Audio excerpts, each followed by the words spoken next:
All right, we're going to discuss the concept of exit, the word exit, or you may have also heard it referred to as an exit event. People might ask you as an entrepreneur, what is your exit strategy? They're all talking about the same thing. It's also referred to sometimes as a liquidity event.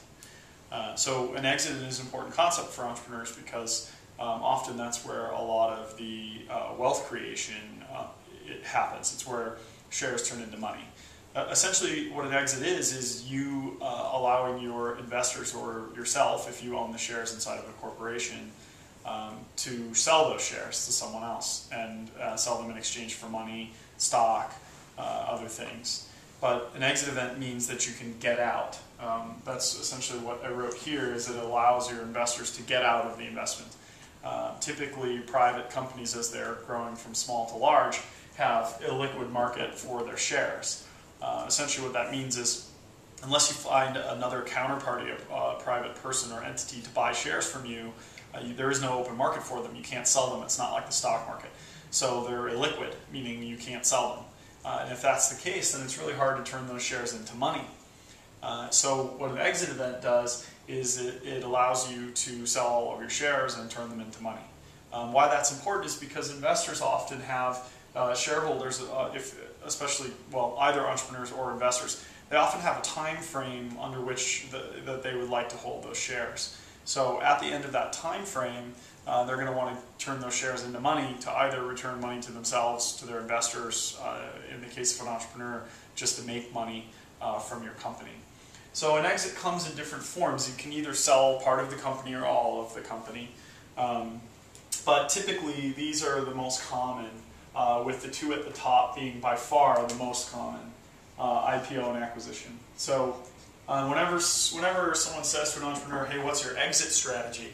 What they're asking you is, if I invest money in this company, how am I going to get money out?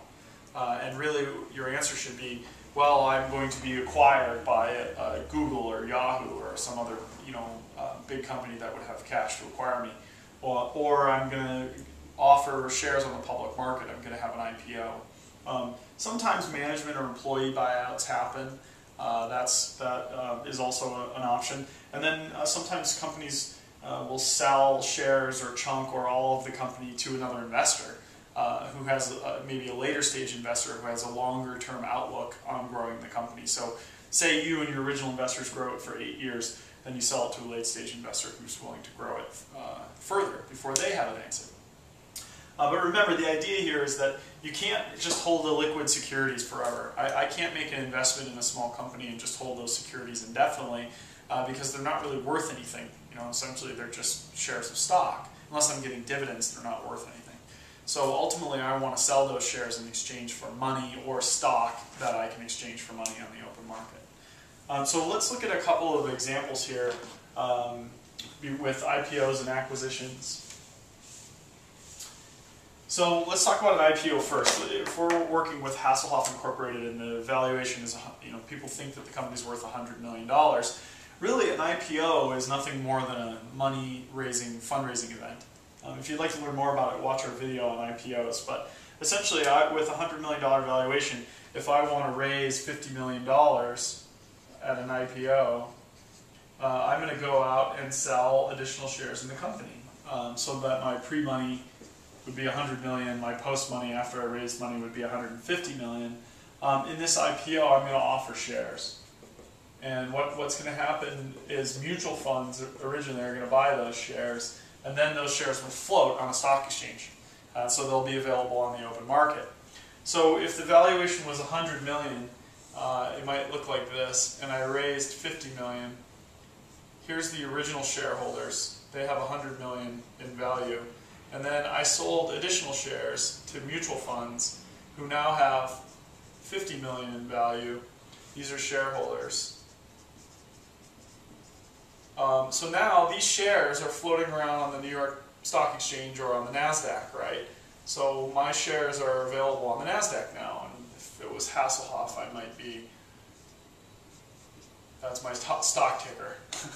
So these are available on the NASDAQ now, and if this is 15 million shares or something, tons of those are being traded every day. That means that my original shareholders can now sell their shares on the NASDAQ market in exchange for cash. So that has created liquidity. That's what's happened is now, I used to be a shareholder and there was no market for this, but now all these shares are being traded on the NASDAQ, I can then sell my shares on the NASDAQ. And there's rules about when you can sell them and under what circumstances, but the point is that that's an exit event. Now my shareholders can get out. If I was an investor holding these shares, I have the ability to sell them in exchange for cash. That's a very positive thing for lots of investors. So the other example we should look at is an acquisition. So let's say the valuation of the company is $100 million, and instead of raising money, I decide to sell the company. In this case, Hasselhoff Incorporated makes TV shows, so Viacom decides to buy me because they love my Baywatch series.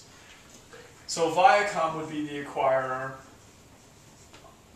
It's this big company, and I go through a negotiation process with Viacom about how much I'm going to sell my company for. And at the end of that process, Viacom says, okay, I'll give you $100 million for your company. This is massively simplified.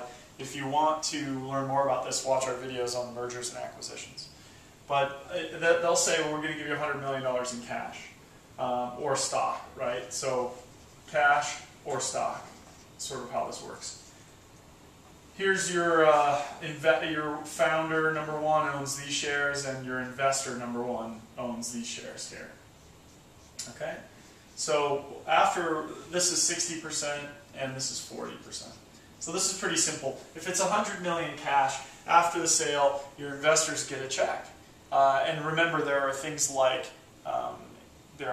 liquidation preferences. Look at our financial preferences section to learn more about how this works. But in a very simplified case, this person would get $60 million and the founder would get $40 million, and you'd literally get a transfer of money into a bank account. Now, if they were to do stock, the same thing happens, except you'd get a bunch of shares of Viacom. So let's say Viacom is trading on the New York Stock Exchange. I don't know if that's the ticker or not, but let's say they're trading on the New York Stock Exchange for $2 a share.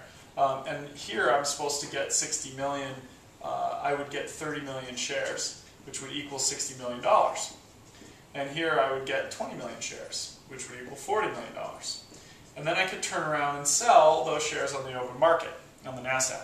So essentially I can either do a stock acquisition or a cash acquisition. It's the same thing, it's creating liquidity, it's allowing me to turn my company into cash. So that's the idea behind an exit. It's create liquidity.